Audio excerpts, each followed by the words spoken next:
Hello guys, welcome back to my blog. আমি রিয়া চলে এসেছি আরো একটা নতুন ভিডিও নিয়ে। কাল আমার ঠাকুমার শরীরটা অনেক খারাপ করেছিল, এই জন্য বড় পিসি এসেছে ঠাকুমাকে দেখতে।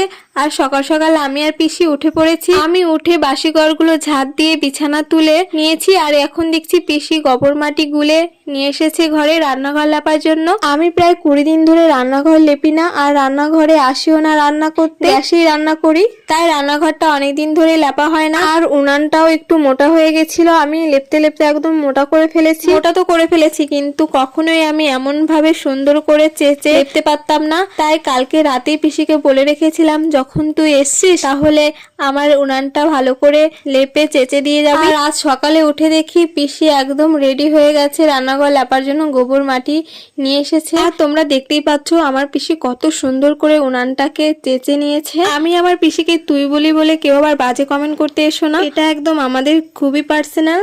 তোমরা আমার ভিডিওতে অনেকে এই উনানটা অনেকবার দেখেছো, আর আমাকে অনেকে কমেন্ট করেছো যে এই উনানটা কে বানিয়ে দিয়েছে। আমার এই পিসি বানিয়ে দিয়েছে, আর তার সঙ্গে আমার মেজো কাকিও ছিল। পিসি রান্নাঘর লেপছে আর আমি এদিকে উঠানটা সম্পূর্ণ ঝাঁট দিয়ে ফেললাম। একদম এখন লাস্ট মুহূর্তে চলে এসেছি কলের ধারে, আর রান্নাঘরের পেছনটা ঝাড় দিলে হয়ে যাবে। যারা আমার ভিডিও কন্টিনিউ দেখো তারা তো জানোই আমার পিসি আসলে আমাকে অনেক কাজে হেল্প করে দেয়, বেশিরভাগ কাজটাই করে দেয়। অনেকের অভিযোগ আমি কমেন্টে রিপ্লাই করি না, তবে তোমাদের কথা দিচ্ছি এই ভিডিওটাতে যে যে কমেন্ট করবে সকলের কমেন্টে রিপ্লাই দেওয়ার চেষ্টা করব।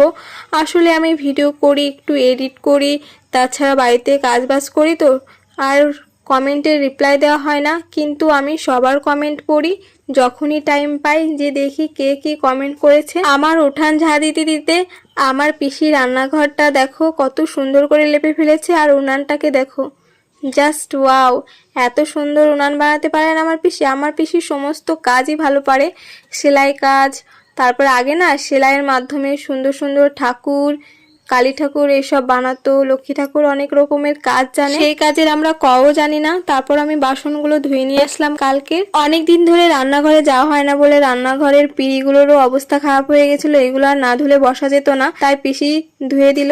এরপর আমি ঠাকুমাকে কোলগেটটা দিয়ে গেছিলাম, জলটাও দিয়ে দিলাম, আমিও ব্রাশ করে নিচ্ছি। আমি মুখ ধুয়ে চা বানাতে গেছি, আর পিসি মাছ কাটছিল, শোল মাছ। তারপর আমি একটা বাটিতে করে লবণ দিয়ে গেলাম ধোবার জন্য। তারপর চা বানানো হয়ে গেলে সবাই মিলে একসঙ্গে খেয়ে নিলাম। এখন আমি রান্না করার জন্য ভাতও বসিয়ে দিয়েছি একদিকে, আর অন্যদিকে মাছটাও ভাজতে শুরু করে দিয়েছি। তো আমি রান্না করছি, গ্যাসেই করছি, কারণ রান্নাঘরে আজ রান্না করা হবে না।